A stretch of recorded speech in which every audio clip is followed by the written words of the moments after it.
법문 들으시는 모든 분들이 재앙은 소멸하고 소원은 성취해서 부처님 전에 복 많이 지으시길 바라드립니다. 그 재앙을 축복으로 만드는 금강경 해설인데요. 이 제목을 어떻게 해석하느냐에 따라서 이 제목만 갖고서도 금강경 전체 뜻을 다 포함하고 설명할 수 있다, 이렇게 말씀드리고자 합니다. 즉, 그냥 재앙을 축복으로 만드는 게 한참 있다 된다면 이건 금강경의 전체 뜻과는 상관이 없이 됩니다. 근데 재앙이라고 이름 지니까 재앙이고, 재앙을 재앙이라고 이름 짓지 말고 축복으로 어거지 논리겠지만 축복이라고 이름을 지으면은 축복이 된다는 것이 금강경의 핵심 가르침 중에 하나입니다. 그래서 재앙이 곧 축복이 바로 먼 훗날 되는 게 아니라 바로 그 자리에 될 수가 있습니다. 근데 요거 자체가 불가사의입니다. 금강경 아니면 설명이 안 됩니다. 또 재앙이 먼 훗날이라도 축복이 된다는 것을 이해할 수가 없는데, 그것도 노력해서 재앙을 전화위복을 했다, 위기를 기회로 삼았다, 이런 얘기들은 세상에 많이 있습니다. 그런 식으로 해석을 할 겁니다. 근데 여기에서는 그런 뜻의 해석이 아니에요. 바로 재앙이라고 이름을 지으니까 재앙이고, 그것을 재앙이라고 이름 짓지 말고 축복이라고 이름을 지어봐라, 그럼 축복이 된다, 이런 뜻입니다. 이것은 금강경에서만 해석할 수 있는, 즉 공의 진리에서만 해석할 수 있는 이제 그런 해석이기 때문에 이 제목만 잘 이해를 하셔도 바로 금강경 전체를 이해할 수 있다, 이렇게 말씀을 드립니다. 어떻게 재앙이 실제로 있는 게 팩트지 이름을 지었기 때문에 재앙이라고 하느냐, 이거 자체가 이해하기 쉽지 않습니다. 근데 여기서 금강경을 오래 들으셨기 때문에 여기까지만 얘기하셔도 아마 여기 계신 분들은 대충 이해가 되시고 그럴 수 있다, 이렇게 생각하실 겁니다. 재앙이 바로 축복을 변할 수 있기 때문에 우리는 금생의 성불이 가능한 겁니다. 재앙이 먼 훗날 축복으로 변한다면 먼 훗날 축복으로 변할 때 그때 성불이 가능하겠죠. 재앙 속에서 성불은 불가능하거든요. 그래서 우리가 성불이 된다라는 그 말 자체는 바로 재앙이라고 이름 짓지 않고 축복으로 이름을 지음으로써 바로 축복이 된다 한다는 이 진리를 깨치는 것이 바로 성불의 원리다, 이렇게도 얘기할 수가 있습니다. 그런데 이제 금강경 중에서도 가장 핵심이 되는 이제 챕터, 분이라는 말이 제가 익숙하지가 않습니다. 장이라고 해도 무슨 장도 하도 많으니까 챕터라고 하는 게 우리는 귀에 아주 익숙합니다. 그래서 17분이 가장 핵심이 아닌 그런 챕터가 없습니다만은 17분이 가장 핵심이다, 이렇게 말씀을 드립니다. 근데 17분에 가장 많이 등장하는 이제 글귀가 있어요. 실무유법인데요. 이 실무유법이 5번이나 등장합니다. 그러니까 17번의 키워드는 실무유법이다, 이렇게 얘기할 수가 있습니다. 그런데 이 실무유법은 17번의 키워드라고 할 수도 있지만은 금강경 전체의 키워드, 금강경 전체 키워드를 뭐라고 할까? 저는 두 가지로 말씀드립니다. 하나는 일체유심조, 확실히 키워드가 됩니다. 즉 일체유심조만 잘 알면은 금강경 전체를 이해한다, 이렇게 얘기해도 됩니다. 또 하나의 키워드는 바로 실무유법입니다. 어떻게 보면 둘이 비슷비슷해요. 실무유법을 잘 알아도 금강경 전체를 잘 이해한다. 또 달리 말해서 부처님의 불교를 다 이해한다, 이렇게 해도 됩니다. 불교 중에서도 대승불교를 다 잘 이해할 수가 있다, 이렇게 말씀드립니다. 근데 불교도 여러 불교가 있습니다. 태국, 미얀마, 스리랑카, 저는 다 다녀왔습니다. 근데 그 나라 불교는 우리나라 불교와 상당히 다릅니다. 우리나라는 지금 어떤 불교냐, 우리 자체도 잘 모르고 있어요. 우리가 하는 불교는 어떤 불교인지. 근데 부처님의 핵심 불교, 그건 금생에 밝아지고 언젠가 부처가 될 수 있고 잘하면 금생에도 밝아질 수 있다는 가르침, 이거 대승불교입니다. 우리나라는 대승불교라고 하는지만 실제로는 대승이 잘 안 되고 있는 것도 엄연한 현실입니다. 이 대승불교의 핵심 키워드는 일체유심조와 실무유법이다. 이렇게 이해하시면 됩니다. 자, 우선 이 실무유법, 이게 이 한자 소멸시대라고 하는데, 이 금강경 같은 이런 가르침은 뜻글, 즉 한자나 산스크리트 말은 뜻글이라고 그러죠. 그리고 우리 한글이나 영어는 소리글이라고 그럽니다. 근데 이런 서인의 말씀 같은 것은 뜻글로 전하는 것이 맞을 것 같아요. 전 한자를 좋아하지도 않고 잘 하지도 못합니다. 근데 이제 금강경 같은 것을 공부하면서 억지로 이제 한자를 배우게 됐는데, 어렵지 않은 한자하고 한자를 함으로써 이 한자가 아니면 부처님의 뜻을, 그 심신비묘한 뜻을 그렇게 깊게 실감나게 표현할 수 없을 것이다, 이런 생각을 많이 합니다. 우리 영어 많이 배우는데 공 많이 들이잖아요. 그것에 한 10분의 1만이라도 한자 배우는데 공을 띄워주시기 바랍니다. 그래야 금강경을 이해할 수가 있고, 금강경을 이해하는 사람은 세계를 제패합니다. 그렇다면 어때요? 영어 잘하는 사람이 지금 세계 제패하는 거 같지만 아니에요. 금강경을 잘하려면 됩니다. 근데 금강경은 기본적인 한자에 대해서는 조금 알고 있는 것이 꼭 필요하다, 이렇게 말씀드립니다. 근데 이 실무유법으로서는 해석을 해볼게요. 이 법이라는 것이, 물론 영어에 이런 법이 있죠. 이건 물론 아니죠. 여기서 이 법을 해석하는 것 자체가 쉽지가 않아요. 근데 우리 생각이라고 하는 게 제일 맞습니다. 생각. 또 우리 분별심, 이렇게 해도 됩니다. 또 분별심, 그러면 이해를 잘 못하더라고요. 요새 젊은 애들이 분별심 하면 뭐 쓰긴 쓰겠죠. 알질 못해요. 마음이라고 하면 조금 이해가 됩니다. 그러니까 생각, 마음, 분별심, 이렇게 하면 됩니다. 우리는 수많은 생각에서 살죠. 이해하시죠? 그런데 그 생각이 바로 법입니다. 근데 법이 무조건 생각이 아니에요. 법이 또 진리라는 뜻으로 쓰일 때가 있어요. 근데 실무유법의 요때 법은 내 생각을 의미한다, 이렇게 보시면 됩니다. 또 내 마음을 의미한다, 이렇게 봐도 됩니다. 근데 이 마음이라는 게 우리는 분명히 생각이라는 게 있는 것 같고 내 마음이 있는 것 같습니다. 이 생각이 실로 있지 아니하다, 이렇게 되는 겁니다. 그러면 이런 생각을 하실 거예요. 없으면 없다고 그러지. 있지 아니다가 뭐냐. 근데 있지 아니다라고 해석해야 돼요. 분명히 있다라는 뜻이 됩니다. 있기는 있는데 그것은 형상은 없다, 이런 뜻이 됩니다. 그래서 실무유법이 되는 겁니다. 근데 아예 없다 그러면은 있다라는 것을 아주 무시하게 돼요. 그래서 실무유법이라는 단어는 아주 절묘한 단어로서 우리 금강경의 뜻을 표현하는데, 우리 마음을 표현하는데 아주 좋은 단어고, 그것의 구성이 실무유법으로 되어 있다. 우리 마음은 보이지 않습니다. 또 우리 마음에도 보이는 마음이 있고 안 보이는 마음이 있어요. 근데 여기서 얘기하는 것은 보이는 마음, 안 보이는 마음 다 포함해서 하여튼 그것은 있지 아니하다, 이런 뜻이 됩니다. 이것을 일단 이렇게 한글로 해석을 해놓는 게 좋습니다. 일단 해석을 하는데, 여기 17번에 요거만 이해하면은요, 요거만 하면은 사실은 다 하시는 거나 다름이 없습니다. 근데 이제 이것을 우리 실생활에 응용해서 알아야 이게 오래 가죠.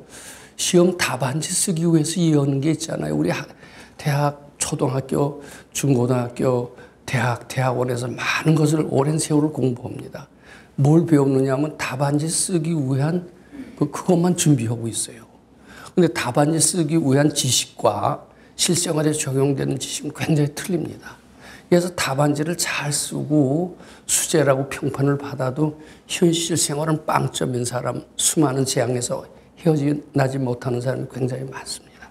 근데 이제 저는 여기서 지식도 알아야 되지만 그것을 응용해서, 현실에 응용해서 우리 실제로 행복해지고, 그리고 좀 밝아지고 부처님한테 감사를 느낄 줄 아는 이런 해석이 매우 필요하다, 이렇게 보는 겁니다. 자, 그러면은 이 실무유법의 뜻을 대충 아시겠죠? 이게 실로 있지 아니하다라는 뜻인데 요거 갖고서는 절대 그렇게 잘 실감나게 이해하기 어렵습니다. 근데 이 세상은 가만히 보면은 내 마음 먹은 대로 되어진다라는 것을 느낄 수가 있습니다.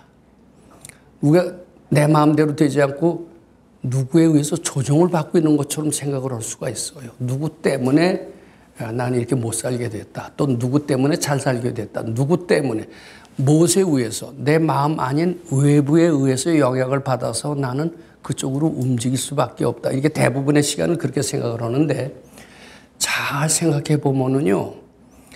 다 내 마음 뜻대로 되는 것을 볼 수가 있습니다. 우리는 어떤 발근이가 너는 시시각각으로 소원을 성취하는 존재다. 이렇게 얘기를 합니다. 안 믿죠. 근데 가만히 보면 젊었을 때 내가 현세 이루어진 걸 보세요. 이루어진 걸 보면 내가 마음 먹은 대로 다 이루어졌어요. 재앙도 내가 그렇게 불러온 것을 조금 있으면 느낍니다. 잘 생각해 보면 그렇게 돼요. 대뜸 생각하면 절대 그렇게. 그럼 그런 이들은 부처님의 가르침에 다 네 마음 먹은 대로 이 세상이 된다. 일체유심조라는 진리를 딱 얘기했을 때 딱 믿음이 옵니다. 믿음이 오죠. 그런데 이 또 내 마음 먹은 대로 되는 것이다. 요거 믿음이 오고 한층 더 나가서 조금 더 지혜 있는 이는 네 마음 먹은 대로 되는 것이다. 이렇게 해도 상당히 지혜 있는 이입니다. 이제 지혜 없는 이는 네 마음 먹은 대로 되는 게 아니라 너는 외부의 어떤 사건들에 의해서 조종을 받는 피동적인 존재다. 이걸 더 많이 믿습니다. 근데 상당히 지혜가 있으면 있을수록 네 마음 먹은 대로 세상이 움직여지고 소원 성취가 되고 있다. 이것을 믿습니다. 또 한 가지로 더 지혜 있는 이들은 그 마음이라는 것은 사실은 착각이고 본래 없는 것이다. 이렇게까지도 이해를 합니다. 자, 그래서요. 일체유심조라는 것은 뭐냐면 네 마음 먹은 대로 이 현실은 전개되는 것이다. 네 운명은 네가 만든 것이다. 금생에 네 마음이 만든 것이기도 하지만 전생에 네가 마음 먹었던 그것이 무의식 속에 잠재되어 있어서 금생에 네 마음을 운명을 만든 것이다. 이렇게 이해가 하시면 됩니다. 이건 뭐 이해하라 마라가 아니라 부처님의 명령입니다. 믿으셔야 됩니다. 그럼 믿기 싫으면 여기 오시지 않으셔. 확실해요. 동의를 구하고 이러는 게 아닙니다. 또 이렇게 믿는 자는 살고 믿지 않는 자는 망하리라. 또 그런 대담한 얘기도 저는 할 수가 있습니다. 그래서 일체유심조를 믿고요. 근데 요거 마음 먹은 대로 된다. 요거 그 뜻 아니에요. 마음 먹은 대로 된다라고 하는 것은 허상이다라는 뜻이 돼요. 이게 지혜 있는 사람은 내 마음 먹은 대로 현실이 전개가 되지만 마음 먹은 최초의 그 마음은 사실은 착각이고 본래 없는 것이다. 요게 또 이해가 됩니다. 지혜 있는 사람만 이해가 돼요. 자, 그래서 실무유법 속에는 일체유심조의 진리와 공의 진리가 그대로 포함되어 있다. 이렇게 일단 아셔야 됩니다. 요거 다만 하면 금강경 다 되고 불교 다 했다. 이렇게 됩니다. 그 다음에 제가 오늘도 여기 늘 BTN에 와서 방송을 할 때도 그렇고 다른 데 가서 강의할 때도 그렇고 법문 들으시는 모든 분들이 재앙은 소멸하고 소원은 성취해서 부처님 전에 복 많이 지길 바라는 이런 말씀으로 법문을 시작을 합니다. 어때요? 재앙 소멸해야 돼요? 안 해야 돼요? 당장 불쾌한 일이 있어요. 돈을 날렸어요. 또 가정 불화가 일어나요. 남한테 사기를 당했어요. 이게 다 재앙입니다. 그거 없어야죠. 그거 있기 때문에 사람은 비참하게 됩니다. 이게 재앙이 없어야 되는데 재앙만 없다고 또 다 잘 사는 건 아니에요. 내 속에 있는 한을 풀어야 돼요. 소원이 이루어져야 돼요. 그런데 부처님은 어떻게 얘기하시냐면 재앙도 네가 없앨 수 있고 소원도 네가 이룰 수 있다. 이렇게 얘기합니다. 특히 금강경 공부를 잘한 사람은 능력이 생겨서 너에게 닥친 재앙을 바로 축복으로 만들 수도 있고 근데 그것이 원리가 뭐냐면 공의 원리에 의해서 그렇게 된다. 이렇게 또 얘기를 하십니다. 그 다음에 네가 마음먹은 대로 모든 것도 다 이룰 수가 있다. 또 이렇게도 얘기를 합니다. 그것은 무슨 원리냐? 일체 유심조의 원리에 의해서 네 마음먹은 대로 네가 우주의 주인이기 때문에 얼마든지 할 수 있다라고 얘기를 합니다. 근데 일체 유심조나 공이 또 다른 거겠죠. 재앙소멸하는 원리하고 소원성취하는 원리하고 다르지 않아요. 같아요. 그리고 그것을 운행하는, 움직이는 그 주인이 누구냐면 내 마음이라는 겁니다. 내가 굉장히 위대한 존재예요. 근데 위대한 존재로 생각합니까? 열등한 존재로 생각합니까? 위대한 존재라고 당신은 아무리 그렇게 짓거려 봐. 난 안 믿어져. 난 집에 와서도 을로 살고 종으로 살고 여자라면 남편의 눈치 봐야 되고 자식 눈치 봐야 되고 직장 나가야 되면 상사의 눈치를 봐야 되고 어떻게 내가 주인이요? 이렇게 반문하세요? 안 하세요? 그러실 거예요. 근데 그렇게 생각하는 사람이 상당히 많습니다. 근데 이게 다수열로 되는 게 아니에요. 우주의 진리는. 근데 아주 소수는 뭐라고 그러냐면 너 아직 닦아보지 않아서 그렇다. 자꾸 닦아보면은 일체 유심조, 즉 네가 우주의 주인임을 알고 우주의 주인인 걸 알면 당연히 가정에서도 주인이 되고 직장에서도 주인이 되고 모든 데 다 주인이 되는 것을 알 것이다. 이렇게 얘기를 하십니다. 근데 우리는 많은 열등한 사람을 상대로 해서는 금강경이 얘기가 안 돼요. 많은 열등한 사람들을 상대로 해서는 부처님은 아한부 법문이나 방등보 법문을 하셨어요. 재앙소멸하고 소원성취하는 그런 구체적인 법문을 하셨어요. 근데 금강경에 와서는 우주의 주인이 되는 법문을 하는 겁니다. 자, 그래서 이제 실무유법의 뜻을 좀 더 얘기를 합니다. 이 실무유법만 잘 이해를 하신다면 오늘 17분 다 되고 금강경 다 하는 거나 마찬가지입니다. 여기서 17분에는 일체유심조와 공을 포함한 진리가 되어 있다. 근데 여기 둘이 아닙니다. 이 공의 진리는 일체유심조의 진리에서 나왔다라고 할 수가 있습니다. 그리고 이걸 합친 것이 또 실무유법이다. 이렇게 할 수가 있어요. 다 내 마음이 재앙도 만들고 축복도 만든다. 내 마음이 재앙이라고 이름 지으면 재앙이고 축복이라고 억지로 그렇게 마음을 돌리면 또 축복으로도 전환된다. 이런 뜻도 됩니다. 그런데 그리고 나라는 것도 우리 꼭 있는 것 같아요. 꼬집으면 아프죠. 호두에 뭐 많잖아요. 나가 있다는 증거는 대려면 쓸 게 너무나 많습니다. 이제 뭐 가장 병 들면 괴롭죠. 괴로움이 분명히 있는 거겠죠. 누가 괴로워요? 내가 괴롭다. 그러니까 나는 있다. 너 칭찬받으면 좋아한다. 좋아하는 게 누구냐? 나다. 나는 존재한다. 근데 그렇게 존재한다라고 보는 사람은 부처님이 보시기에는 복 못 지은 사람, 한심한 사람들이 하는 소리다. 이렇게 얘기를 합니다. 근데 자꾸 복 짓고 수도를 하게 되면요. 그리고 나라는 것이 있다라고 하면은 굉장히 이기주의가 될 수밖에 없어요. 그래요? 안 그래요? 그리고 싸움할 수밖에 없어요. 이게 싸움하고 재앙이 있고 오늘도 여러 가지 난제를 질문으로 오신 분이 아마 마음속에 있을 건데 이거 다 뭐 때문에 생기냐면 이기심 때문에 생깁니다. 나 때문에 생깁니다. 그러니까 내가 있다라고 얘기하는 사람은 이기주의자고 그리고 밟지 못한 사람이고 공부를 좀 더 해야 되는 사람이고 이런 뜻이 포함되어 있습니다. 대부분이 그렇게 삽니다. 근데 소수의 그 밝은 사람, 즉 이기심을 떨어버린 사람이 있어요. 소위 옛날 말하면 군자라든지 뭐 성인 군자 이런 얘기 하잖아요. 그런 사람은 이기심이 떨어지면서 아, 이기심이 없어지니까 고통도 없어지네. 그러면 그전에 내가 꼭 있다고 믿었다가 이게 정말 고통이 없어지고 이렇게 되면서 나라는 게 정말 상당히 상대적인 것이고 본래 없는 존재가 아닐까. 지혜 있는 사람은 여기까지 생각을 합니다. 그럼 부처님이 모르죠. 옳다. 그래 너 잘 생각했다. 사실 너라는 게 본래 없는 거야. 너라는 것이 있기 때문에 이기심이 생기고 이기심이 있기 때문에 갔던 고통이 생기고 뭐 이렇게 되는 거야. 재앙이 생기고 이렇게 해야 될 소원이 생기는 거고 그거 바로 너라는 것을 인정해서 그렇다. 근데 너 금강경 해보니까 어떠냐? 주경야선 가행정진 해보니까 어떠냐? 내가 꼭 있는 것 같았다가 잠이라는 게 꼭 있는 것 같았다가 식탐이라는 게 있는 게 같았다가 가족과의 정이 꼭 있는 것 같았다가 자꾸 금강경 칠독을 해보니까 점점 없어지는 것을 느끼든 안 느끼든 이렇게 물어볼 거예요. 그러면 점점 없어지는 것 같아요. 그러면서 너와 나를 꼭 구분해서 보고 먹을 거 있으면 너는 안 주고 나만 먹어. 뭐 이렇게 이런 식의 그 논리가 많잖아요. 근데 이게 점점 너와 간격이 그렇게 구분하는 사람은 소인배요, 이기주의자요, 뭐 이렇게 이런 것을 느끼게 됩니다. 그리고 점점 마음이 넓어지면 아, 그렇게 구분했던 것이 참 착각이로구나. 나라는 것이 본래 없구나. 이렇게까지 된대요. 근데 지금은 아직 안 믿으시죠. 근데 부정하지 마세요. 언젠가 그렇게 되실 거예요.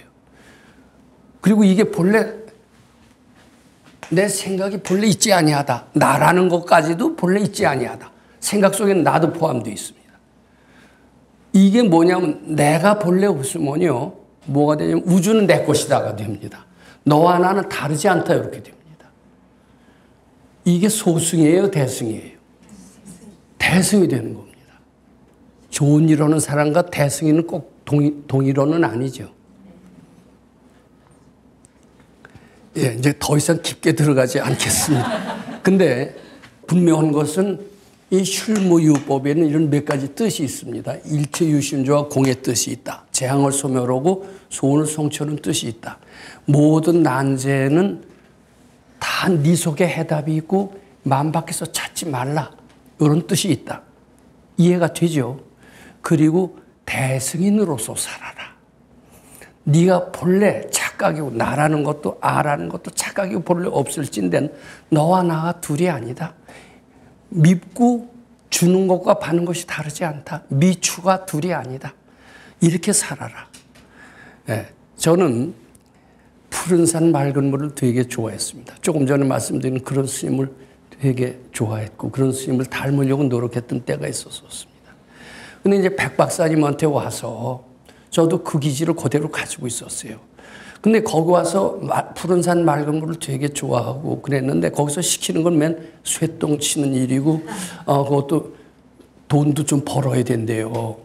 이런 걸 하니까 푸른 산 맑은 물, 무소유 얼마나 멋있고 좋습니다. 맑고 향기롭게.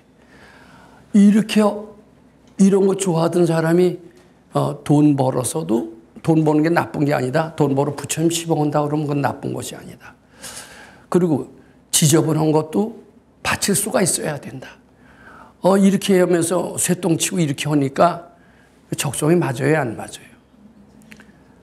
그래서 상당히 갈등을 했더니 뭐라고 그러시냐면 푸른 산, 맑은 물, 향기로운 거, 요 마음을 바꿔주는 것이 그렇게 힘들구나 이렇게 얘기하시더라고요. 근데 그 뜻을 잘 아셔야 됩니다. 대승의 길. 이 금강경의 핵심은 대승의 길입니다. 너라는 생각을, 너의 가치관을 다 버려라. 여기서 법당에서 뭐라고 그럽니까? 뭐라고 그러면 어른이 뭐라고 그러면 내허라고 배웠어요? 안 배웠어요? 예. 죽으라면 죽는 신용. 절에 본래 스님이 되는 것은 죽으라면 죽는 신용을 하는 게 절 수행자의 기본 핵심입니다. 절에서 그렇게 가르칩니다. 죽은 셈 치고 살아라. 저는 소사에서 수도 오면 세상에 뒤떨어지고 몇 년 후에 가면 낙오자가 되는데 이게 어떻게 희망이 있습니까? 그럼 뭐라고 그러시냐면 죽은 셈 치고 살아라. 너라는 것은 본래 없는 것이다. 이제 이런 식의 대답을 하셨던 것 같습니다. 자, 이렇게까지 얘기를 했습니다. 그러면은 이 실무유법 속에 이런 여러 가지 뜻이 있다라는 것이 마음에 와 닿았고 그것을 이해하신 뒤에 이 금강경을 해석을 하면은 아주 쉽게 풀린다. 이런 말씀도 드립니다. 우선 이 진도하고는 상관이 없습니다. 처음에 뭐라고 그러냐면 실무유법이 5번 나오는데 소이자하오. 왜 그러냐 하면 이런 뜻이 됩니다. 실무유법 1세 여기 토를 다는 게 좋습니다. 실무유법이라는 것은 내 분별이고 이런 것들이 다 착각이고 본래 없는 것을 아는 연고로 이런 뜻입니다. 그런 연고로 그리고 내 속에 무한한 지혜를 갖추고 있다라는 이러한 깨달음으로 말미암아 즉 이 실무유법일세 하는 것은 내 분별은 착각이고 본래 없는 것일 뿐만 아니라 착각이고 본래 없음으로써 내 속에 무한한 보배가 있다는 것을 알게 됨으로써 그게 바로 안옥따라 삼약삼보리를 바라게 된 동기니라 이런 뜻이 되는 겁니다. 요즘 이해가 가잖아요. 내 생각이 사실은 허상이라는 뜻이에요. 이런 것이 허상이고 따라서 허상임을 알므로써 내가 지금 모르고 있었던 내 마음속에 무한한 보배가 있다는 것을 알게 되고 알게 됨으로 말미암아 바로 그 무상도를 구하고자 하는 마음을 낼 수 있게 된 것입니다. 이 뜻이 됩니다. 자, 이 실무유법을 해석하면 이게 풀리죠. 그 뒤에 여신이라 수보리야 실무유법일세 열애득 안욕따라 삼약삼보리니라. 내 생각, 즉 안 된다는 생각, 못한다는 생각, 모른다는 생각, 이것이 실제로 있다고 믿으면은 나는 무상도를 얻을 수가 없었을 것이다. 그런 뜻입니다. 말 돼요, 안 돼요? 저는 어렸을 때는 철 모르고 지냈습니다만은 이제 초등학교 때부터 생존 경쟁이 굉장히 치열한 것을 느끼고 서울에서 자랐습니다. 서울 거의 토백이나 다름이 없어요. 근데 6.25 때 피난 나갔다 오니까 시골 애들은 너무나 순박하고 천진난만하고 좋았습니다. 근데 이제 그 2, 3학년을 시골에서 지내다가 4학년부터 서울에 왔는데 그때는 서울에서도 벌써 이제 휴전선 근처에는 전쟁이 한참 나고 있는 그 와중에서도 서울 애들은 과외 공부를 시켜요. 그리고 인류중학교를 보냈던 것 같습니다. 그때는 공부를 못해도요, 키가 작아도요, 공부만 잘하면 반장을 시켜요. 그리고 반장, 아무리 힘세고 이래도 그 반장 앞에서 쩔쩔 맸습니다. 그러니까 그때 공부 잘하는 게 최고였어요. 공부 잘하기 위해서 경쟁이 치열했던 게 우리 초등학교 때 시절입니다. 거기서 끝나지 않았어요. 똑똑한 사람은 이제 인류중학교를 보냅니다. 그때도 계속 경쟁입니다. 이제 고등학교도 인류고등학교를 보냅니다. 그때도 경쟁입니다. 이제 고등학교 때 들어와서는 거의 친구를 사귀지 못했던 것 같아요. 수업 시간에 들어가면 굉장히 엄숙했어요. 조용했어요. 또 특히 이제 저희 고3 때는 굉장히 좀 우수한 학생들을 한 반으로 뽑아서 이제 제가 그리 갔는데 그 방에 들어오질 못해요. 하도 다 책만 보고 있어요. 쉬는 시간에도 책만 보고 있으니까. 그리고 이게 이제 성적이 떨어지면요, 자살하고 싶을 정도로 굉장히 괴로움을 느끼거든요. 치열한 경쟁 속에서 우리는 쭉 살았어요. 그리고 이게 모른다는 것은 진짜 팩트다. 안 된다는 것도 팩트다. 이 괴로움도 팩트다. 이것을 벗어나려면 노력해서 극복할 수밖에 없다. 이 고난을 뚫고 나가야 성공한다. 노력 끝에 성공. 클라스의 표가 노력 끝에 성공입니다. 말 돼요? 대답 안 하시네. 내 금강경 읽은 사람은 그 말 안 됩니다. 이렇게 얘기해요. 무슨 노력 끝에 그 모든 그 행복이나 이런 것을 마음 밖에서 찾으려고 하는 허망한 발상입니다. 딱 이렇게 반론을 제기할 수 있어야 됩니다. 금강경 있는 사람. 그래서 안 된다, 모른다, 힘들다, 고달프다 이런 생각을 가지면은 절대로 밝아질 수가 없어요. 실무유법일세. 그 생각이 다 착각이 본래 없음을 알 때 열애는 밝아졌다. 이런 뜻입니다. 이제 이해가 되시죠? 네. 예. 그러니까 이게 얼마나 희소식이에요. 지금까지 어때요? 우리 생존 경쟁에 이기기 위해서 고달프게 사셨어요? 안 사셨어요? 근데 그 방법은 아무리 열심히 해도요, 한 60대 넘어가면 그 노력했던 게 다 말짱 꽝이더라고요. 이제 하여튼 그 뒤로 고달픔이 또 연달아 지속이 됩니다. 근데 젊었을 때 한탕 잘 해놓으면 말년이 조금 낫고요. 젊었을 때 잘 못해놓으면 말년 가서도 계속 고달픕니다. 그럼 뭐라 그러냐면 인생은 고해다. 도인이 보면 웃기지 마. 인생이 왜 고해냐 이거예요. 고해라고 스스로 그러셨어요? 안 그러셨어요? 대답을 잘. 고해라고 많이 그러셨을 거예요. 세상살이 힘들어. 그러셨을 거예요. 근데 그게 아니라는 희소식입니다. 그 뒤에 이게 이제 밝아진 것도요. 우리가 이제 고생을 많이 하던 끝에 이제 1등을 하고 상을 받고 이렇게 되잖아요. 이제 그 상 받을 땐 좋죠. 근데 그거 다시 한번 해봐라 그러면 그 지겨운 걸 내가 다시는 안 합니다. 근데 이제 이게 수도라는 게 뭐냐면요. 이게 발근이가 그래요. 전생에 이제 중이 됐습니다. 스님이 됐어요. 스님 생활이 어렵거든요. 왜냐하면 아상을 죽이는 일인데. 근데 아상을 죽이는 일이 욕망을 제어하는 일이기 때문에 바치는 걸 잘 모르는 사람은 어때요? 우리 꽃노래 가고 싶으면 그걸 억지로 눌러 참습니다. 맛있는 거 먹고 싶어도 억지로 눌러 참습니다. 그러다 가끔 폭발해요, 안 폭발해요? 몰래 또 오후 불식하라고 그러는데 오후에 먹고 싶어요. 억지로 참습니다.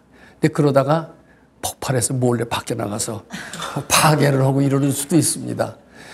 근데 이제 그렇게 하다 보면 스님 노릇이 싫어요, 안 싫어요? 싫죠. 그래서 대개 스님 노릇 하는 분들의 후생을 보면은 실제로 이건 도인이 본 겁니다. 그 다음에는 스님이 잘 안 된대요. 왜냐하면 전 세계 스님 노릇 하면서 하도 힘들었다 이거예요. 나는 후생에 태어나도 스님은 안 할 것이다. 그런 것을 은근히 마음속으로 기억을 하고 있다가 그 다음 생에 가서 스님이 안 된대요. 이건 실제로 도인이 보고 오신 말씀입니다. 근데 개 중에는 스님 생활을 그 욕망을 바친 법을 알아서 괴롭게 하지 않고 즐겁게 한 사람들이 있습니다. 그러면 그 마음속에는 나는 태어나도 또 스님 노릇을 할 것이다. 이 수도라는 게 얼마나 재밌느냐. 뭐 그렇게 하는 사람이 있다고 그럽니다. 근데 사실은 수도라는 게 도인 만나면 재밌게 할 수가 있어요. 근데 도인을 못 만나면 야, 수도는 굉장히 어려운 거야. 난행 고행을 해야 되는 거야. 야, 잠자는 착을 깨는 게 얼마나 어려운 건 줄 아니? 겁주는 얘기 해요, 안 해요? 근데 겁주는 얘기 하는 사람은 되게 깨친이가 아니다. 이렇게 봐야 됩니다. 그러면은 한때는 반짝해도요, 그 수도하는 것 같아도 그 다음엔 다시 오라고 그러면 안 돼요. 요거 잘 보세요. 이 실무유법일세, 득 안욕따라 삼약삼벌인. 요 실무유법은 무엇을 의미하느냐면 괴롭고 힘들고 안 되고 모른다라는 것을 착각인 줄 알고 자꾸 바치는 사람은 수도를 재밌게 하는 사람입니다. 실제로 안 되는 게 착각인 것을 느낍니다. 저는 그리고 몰라, 미치겠어. 아무리 밤새도록 헤매도 모르겠어. 이렇게 되면 수도라는 건 재미가 없습니다. 공부도 재미가 없습니다. 근데 그걸 받쳐서 알아지잖아요. 그럼 수도가 재밌습니다. 즉, 이 실무유법, 수도를 재밌게 할 수가 있는 방법입니다. 이게 내 분별이 착각이기 때문에 그렇게 한 사람은 바로 최고의 지혜에 도달할 수가 있고, 이렇게 지혜에 한 번 도달해 본 사람은 바로 그 다음에 또 하더라도 또 도전을 해. 수도라는 게 재밌구나. 견성이라는 게 대단히 어려운 줄 알았더니 견성이 할만하구나. 그 다음에 견성보다 더 어려운 게 있어요. 이제 견성보다 어려운 게 육신통입니다. 뭐 예를 들면 육신통도 할만한 거예요. 근데 견성을 지겹게 했다고 칩시다. 뭐 지겹게 해서는 견성이 안 됩니다, 사실은. 이게 말하자면 이거나 마찬가지예요. 공부 지겹게 한 사람은 대개 전국 수석 못 합니다. 전국 수석한 사람들은 공부가 즐거운 사람이 전국 수석을 해요. 그건 확실합니다. 마찬가지로 이 공부를 재밌게 한 사람이래 견성을 한다. 이렇게 봐야 됩니다. 공부를 재밌게 해야 주경야선 가행정진에서 잠이 착각이 본래 없음을 알게 됩니다. 그러면 이제 잠을 해탈했다. 이제 그 다음 단계는 뭐냐면 넌 견성을 해라. 이렇게 되죠. 그럼 잠을 즐겁게 해탈한 사람은 견성에 도전을 합니다. 견성을 했다고 칩시다. 견성에 성공했으면 그 뒤에 육신통을 해라. 육신통은 도전할 수가 있어요. 왜냐하면 공부를 재밌게 해봤기 때문에. 나중에 육신통을 했다고 칩시다. 부처에 도전해라. 부처에 도전합니다. 왜냐하면은 공부를 재밌게 했고 다 잘 되니까. 그러니까 요 뜻을 해. 이 실무유법이 세득 안욕따라 삼약삼불이니. 모른다, 어렵다, 힘들다 이것을 다 착각으로 알고 받쳐서 공부를 재밌게 한 연고로 안욕따라 삼약삼불을 얻었기 때문에 시고로 연등불이 부처가 되리라고 수기를 했다. 이 뜻입니다. 이해가 되시죠? 이게 마무리할 생각이 돼서 지금 마무리를 하겠습니다. 즉 실무유법, 내 분별이라는 것, 즉 안 된다, 모른다, 힘들다 이렇게 해도 됩니다. 이것이 착각이고 본래 없음을 알 때 우리는 공부도 재밌고 안욕따라 삼약삼불을 얻을 수도 있고 그리고 안욕따라 삼약삼불을 얻을 수 있을 뿐만 아니라 부처가 되는 수기도 얻을 수가 있다. 그것은 다 내 마음속에서 찾는 것이다. 이렇게 요약 정리할 수 있겠습니다.